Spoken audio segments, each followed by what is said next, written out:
My name is Dira. I live in Sheffield, in Yorkshire, in England. I teach meditation, and I'm an artist. I first started drawing when I was really young. My adopted mother has this story of me that I was really little and really ill, and she was wondering whether to call the doctor or not. And so she said, how are you? How are you? Do we need the doctor? And all I could say was, oh, well, I don't know, but I can draw it for you.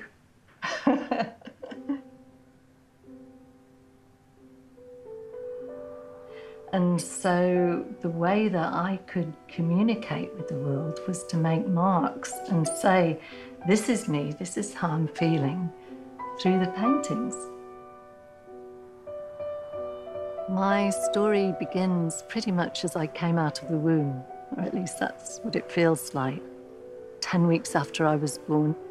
And within the space of a couple of hours, I guess, I left my natural mother and was handed over to new adopted parents. And that transition had a massive effect on me. Of course, I was only a tiny little baby, so I couldn't make any kind of cognitive sense of what was going on. It was just purely an experience.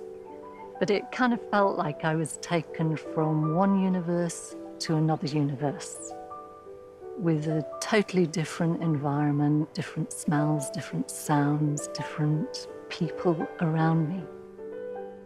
I grew up somehow always knowing that I was adopted. And my adopted parents were amazing, amazing, loving, very committed people, very committed to me and adopting me. However, for me, it was a big struggle. My adopted family were very, very different to me, or I was very, very different to them. In that, as a little child, I was very sensitive and quiet and creative and intuitive. And my parents, my adopted parents, were hardworking, salt of the earth farmers, kind of Church of England, conservative. I was tiny and petite. They were big and what they called big-boned. So I was so different from them in every possible way. And I just felt incredibly confused about who I was. They weren't the kind of people who hugged or kissed. We only kissed on Christmas Day. And they weren't demonstrative. They didn't say, I love you, or hold me in that kind of loving space, which some part of me really, really desired and needed. And sometimes, you know, when people have photographic albums of their families and they go, oh yeah, here's Uncle so-and-so and she's got his nose and here's Auntie Mary and Joe's got her hair. There was none of that for me. When my adopted family got the family albums out, there was nothing that I could relate to. And I really, really longed to see someone who'd got the same kind of fingernails that I had, same kind of hair, and just someone who looked like me, someone who shared my DNA. All of that felt so, so important, and that would help me feel anchored here on the planet as part of the human race.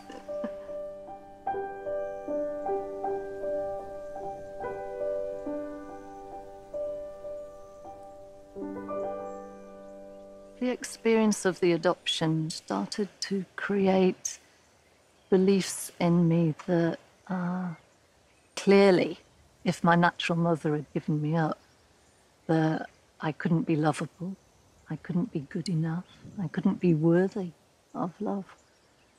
And those beliefs just played out through my whole life.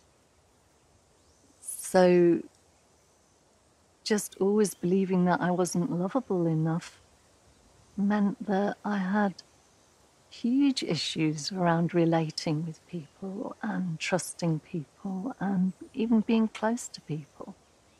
For a lot of my life, I lived in quite a hermity way, keeping the rest of the world at bay, because to get close to someone could risk having to go through that experience of abandonment again, and something in me could not go there again, feared it greatly. And so it kind of snowballed, and this natural mother who was out there just became this bigger and bigger figure in my life that I had to find. I just so believed that she would make everything better when I did find her. And I kind of even imagined that she was like some kind of Virgin Mary figure, some poor victim of circumstance that was longing to find me as well. And that once I found her, it would end this kind of feeling of feeling so separate and so alone. It came to me that I could actually create the mother that I wanted. And so I actually made some mothers. And they're about 18 inches high. They're made from velvet and satin and feathers and wool and cat hair that one of my cats generously donated. This was, amazingly healing to do that. This was called Snow Hunter Mother. It was like, a mother with her happy little baby in her papoose. How they could survive in extreme circumstances, how she could look after her little baby and still be in the awesome wilderness of the world, and yet all would be well. The second figure is called Sweet Dreams Mother, and that was the mother who could tell me bedtime stories and rock me to sleep at night and hold me close. And then the shamanic mother. And so she would be the magical mother that would take me journeying through the underworld and teach me things about herbs and nature and animals and the stars and the heavens. She was the magical mother. This little red mother I called Happy Mother because she's giving birth. And she's very, very happy about giving birth to this little baby. So I kind of recreated my birth.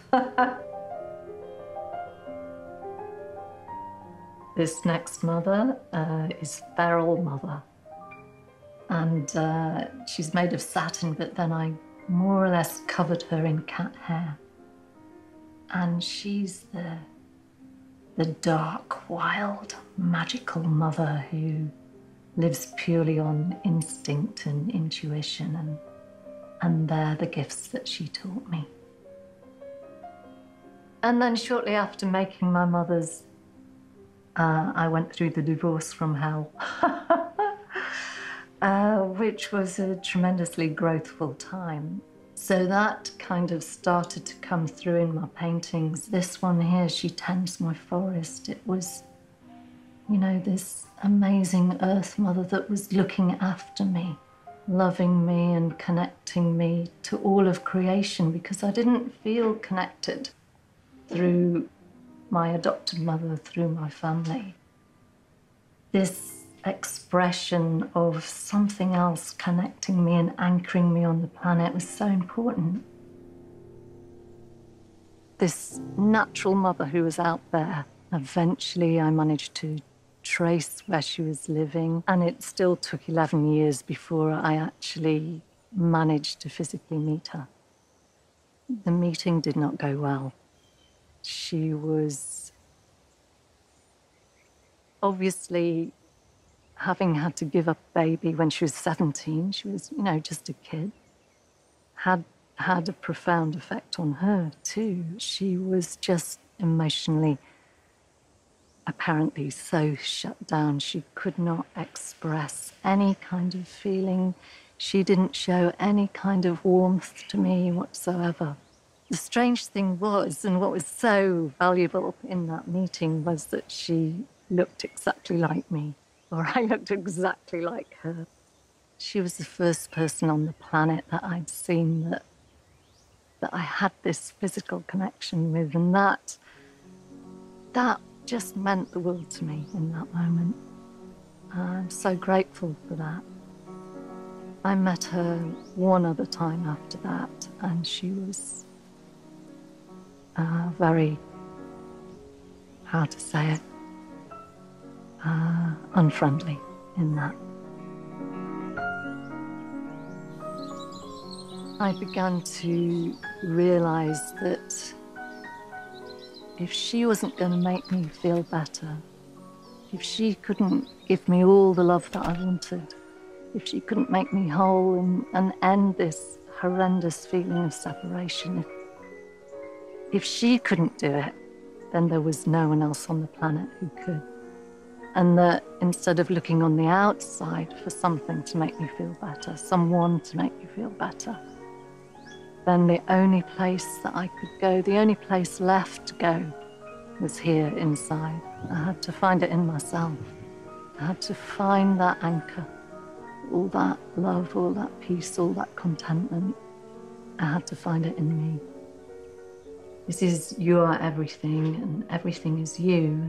And I was just so interested in how everything was interconnected. I was really into shamanism, and when I look at it now, I can see it's not about the self, the mini self. It's about the bigger self.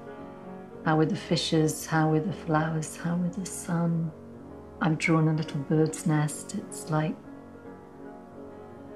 everything, everything. There's no individual me in this painting. Although at the time I didn't fully understand that. This little painting here was called Anger, Terror and Grief. Oh, and this, I love this painting. I love the colors. I love how it so expressed my experience of suffering at that time. You know, her mouth, hang on, let me put my glasses on. Her mouth was kind of covered up. She couldn't speak. There was so much tension in her guts. There was kind of like this icy white, snowy, frozen landscape around her. It was such an intense inner period of trauma and suffering. And it was so great to paint it out, to just put it on the paper. And, you know, that was a way of releasing it, of letting it go, of just saying, this is how I'm feeling. And things started to get better after that, fortunately. So this painting, Into the Blue Sky, I was at this Buddhist center trying to meditate. And they were saying, you know, peace is possible. But that definitely wasn't my experience at the time. My mind was so busy, all kind of thoughts going on, and no one explained to me that that was actually part of the meditation process, that it was part of stress release. But what I was moved to do was to paint a painting of what I thought I would look like if I were peaceful. And so this painting expresses that, and I just love this painting to bits, because now I have this experience of peace. I know exactly what this painting feels like. And it was like all those years ago, 2006, I painted it, and then I managed to manifest it in my life all these years later. So yeah, that's one of my most favorite paintings. This next painting, That Which Can Never Be Taken From Me, is just this golden sphere. Somehow I started to know that there was something within me that hadn't been damaged, that was pure and whole and solid and amazing. And I just had to find it somehow. But it was there. I knew it was there. Nothing on the planet could ever take that from me.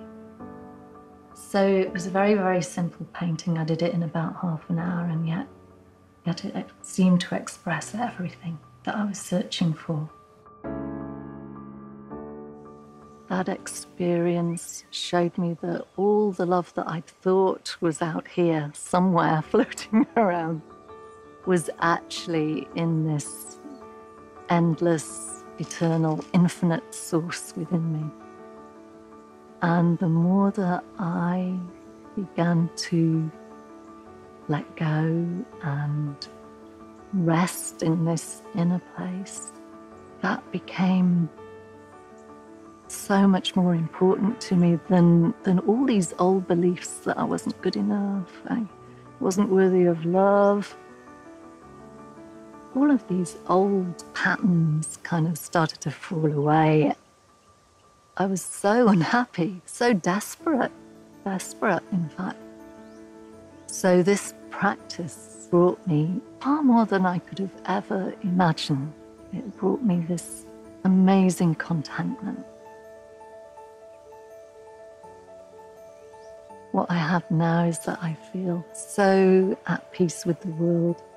There's no longer that outward search for something to make me feel better. And what's also come is an amazing sense of how perfect all those early experiences were. Because although at the time they were highly traumatic and distressful, what I can see now is how perfect they were, because I reckon my soul set me up big time in this lifetime to initially experience extreme separation in order that I could find my way back to this experience of peace and contentment, this connection with everything that is me, it's within me, it's around me, it's everything. Now I have an immense gratitude for those experiences, how they've brought me to this moment right here, right now, how they've brought me to this amazing experience of peace. So, yeah, it's been an awesome life, and now life is even more awesome, right here, right now.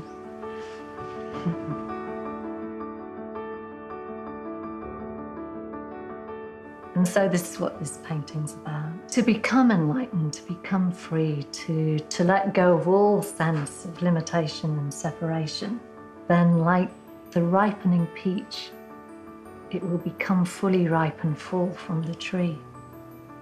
And I just feel so inspired by that.